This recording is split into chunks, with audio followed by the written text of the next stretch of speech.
Fala pessoal, tudo jóia? Hoje eu estou aqui para falar sobre um assunto muito legal também, que é sobre sequência dos fios ortodônticos para tratamentos com brackets ligados e autoligados, né?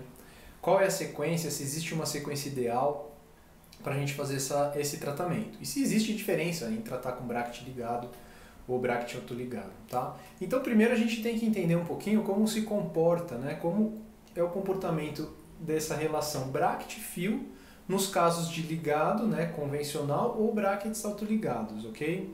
Então imagine nesse slide vocês conseguem ver do lado esquerdo um bracket ligado, um bracket convencional, do lado direito um bracket autoligado, um bracket da 3M Smart Clip. Ele não tem a porta de abrir e fechar, mas ele tem um clip. Nos dois casos o bracket ele tem a dimensão 22 por 28, e quando a gente coloca um fio 14 num bracket convencional, a gente encaixa o fio dentro dessa canaleta e coloca uma borrachinha. Então o que acontece? O fio ele fica dentro da canaleta, no fundo da canaleta, ok? Quando a gente faz isso num bracket autoligado, isso não acontece. A gente insere o fio 14 num bracket 22 por 28 e ele pode ficar no fundo, mais para frente, né, mais próximo à saída, ou no meio da canaleta, tá? Então esse comportamento é que traz uma pequena diferença quando a gente fala nessas duas situações de brackets, ok? Então olha só esse exemplo dessa arcada inferior, né? Os dentes inferiores dos incisivos estão desalinhados e aqui, por exemplo, a gente passa um fio 14 e a gente tem um fio alinhado. Então a gente tem um fio completamente alinhado e incisivos inferiores desalinhados, né? Como que a gente consegue contornar essa situação no caso de brackets autoligados? Se fossem brackets convencionais, provavelmente você já teria o alinhamento total nesse fio, né? Praticamente total, no fio 14 ou no fio 16 no máximo, tá? Então no restante da aula eu vou falar também como a gente pode resolver, ter uma solução para esse problema. Olha, aqui é uma foto clínica de um paciente meu e você percebe que o fio ele está alinhado, mas os dentes, os incisivos estão desalinhados, ok? Então, para a gente pensar sobre como resolver esse problema, primeiro eu quero passar um pouco sobre estagiamento de tratamento ortodôntico, tá? É claro que a gente faz o tratamento ortodôntico simultaneamente, mas existe ali 4 estágios principais para a gente até organizar a nossa ideia e nossa perspectiva de como está esse tratamento ortodôntico que a gente está fazendo, tá? Então, o primeiro estágio do tratamento ortodôntico a gente chama de alinhamento, né? Claro que quando eu estou alinhando os dentes, eu já estou melhorando o nivelamento, já estou fechando algum espaço de extração, já estou posicionando melhor, então estou melhorando esteticamente o dente do paciente. Mas o importante quando a gente fala em estagiamento é pensar que o estágio 2, para você ir para o estágio 2, o estágio 1 tem que estar finalizado. O 3, o 1 e o 2 têm que estar finalizados.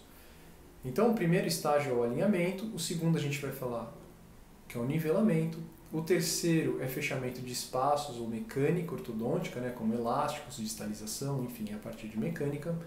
E o quarto estágio são detalhes de acabamento. E como são esses estágios em fio, né, na prática? Qual estágio a gente está fazendo de acordo com o fio que a gente está usando, né? Então eu fiz essa tabelinha dividindo o aparelho ligado e o autoligado, ok? E aqui eu vou passar para vocês qual que é a sequência em relação aos arcos, tá? Quando a gente fala em alinhamento, tanto no aparelho ligado quanto no autoligado, a gente está falando em fios redondos de níquel titânio super elástico. Eu gosto de usar os fios da Ortometric, acho que tem um bom custo-benefício e são bem eficientes, ok? Então, quando a gente fala em ligado, eu vou usar o fio 12, 14 e 16. Basicamente são esses arcos. Às vezes a gente pode até pular um arco, por exemplo, um fio 14, um fio 12, mas em geral a gente usa essa sequência de fios, né? Quando a gente fala em autoligado, não faz muito sentido a gente usar um fio, por exemplo, 12, sendo que a folga é muito grande dentro da canaleta. Então, na grande maioria dos casos, em pacientes que são tratados com brackets autoligados, a gente já entra no fio 14 e depois já vai para o fio 16, ok? Para entrar na segunda fase, no segundo estágio, né? Nos autoligados a gente vai usar apenas já os fios retangulares. E no ligado, redondo e retangular, tá? Então quando a gente fala mecânica convencional de redondo a gente vai usar fio de 18 de níquel titânio e 20. Em alguns casos, arco de aço também 18 e 20. Principalmente quando você quer ter um controle melhor da curva de SPI, né? Então, por exemplo, no caso de cirurgia ortognática, um caso você vai usar elástico de classe 2, um paciente que tem uma sobremordida muito profunda e você precisa planificar aquela curva de SPI. Nesses casos, é interessante a gente intercalar níquel titânio e aço, tá? E depois a gente vai usar o níquel titânio 19 por 25, ok? Nos brackets autoligados, a gente já vai entrar direto em fios retangulares, o 16 por 22 e 19 por 25, ambos de níquel titânio. Se você não conseguir planificar ainda nesse 19 por 25 níquel titânio, talvez seja interessante colocar um 16 por 22 de aço, às vezes até com um pouco de curva no fio, né? Fazer uma curva reversa no fio para você conseguir melhorar e planificar melhor essa curva de SPI, claro, quando esse é um dos objetivos do seu planejamento ortodôntico, ok?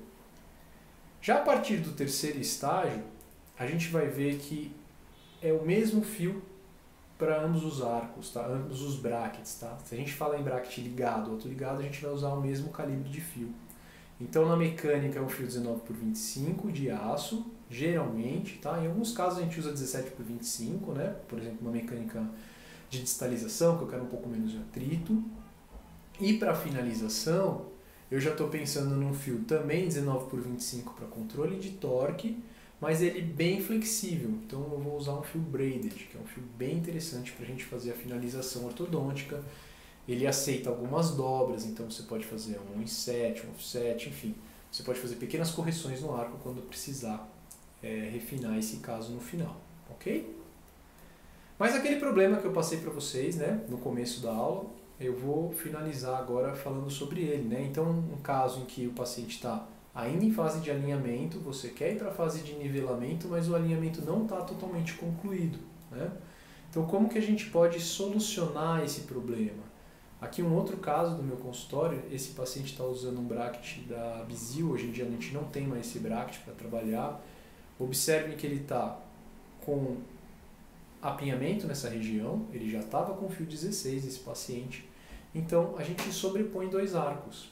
Eu coloco o 14 junto com o 16 dentro da canaleta, dentro da mesma canaleta, tá? Lembra que a canaleta tem 22 por 28? Então se eu coloco os dois arcos, a soma do 16 com 14 dá 30, então eles não encaixam dentro da canaleta, tá? Eles vão se comportar na diagonal. Então olha a imagem aí do slide, né? Fica um fio em diagonal, numa relação diagonal em relação ao outro. E o que acontece? O fio 14, que você vai colocar depois, você colocou o 16, não conseguiu o alinhamento total, vai inserir o fio 14. O fio 14 ele vai comprimir o 16 contra a base da canaleta. A base do slot, ali no final do slot. E aí sim você vai ter um fio 100%, todos os dentes alinhados ali, o fio encostado na base do slot do bracket, e aí você vai conseguir um alinhamento total. Olha na foto essa paciente depois de um retorno de 45 dias, né? Agora com os incisivos inferiores totalmente alinhados, ok? Depois disso eu deixo sempre uns 60 dias e aí sim eu vou para a fase de nivelamento, 16 por 22, 19 por 25 e depois mecânica se precisar, tá?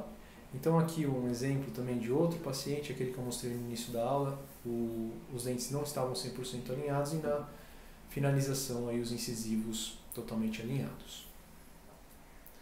Bom, é um assunto bem discutível, né, quando a gente fala em sequência de fio, né, a ortodontia a gente tem bastante exceções, né, eu acho importante a gente individualizar cada caso. Então, por exemplo, num caso onde eu não preciso de mecânica, provavelmente eu nem vou usar um fio de aço 19 por 25, né? A gente sabe que brackets autoligados eles têm menos atrito quando a gente compara com bracket ligado. Então, exemplo, um caso onde eu preciso extrair 4 premolares, é interessante um bracket autoligado, vou conseguir esse deslize melhor, né? Vai ser mais tranquilo essa parte de fechamento de espaço. Num caso de distalização também, por exemplo. Mas no caso, por exemplo, que eu quero muito controle de torque, como um caso ortocirúrgico, onde eu quero melhorar muito a inclinação de incisivo inferior e incisivo superior para enviar para a cirurgia ortognática com torques muito bons, talvez o bracket ligado seja até mais eficiente, né? Num caso de retratamento, onde eu quero apenas melhorar um alinhamento e nivelamento, melhora de torque, talvez um ligado seja mais rápido até do que o autoligado.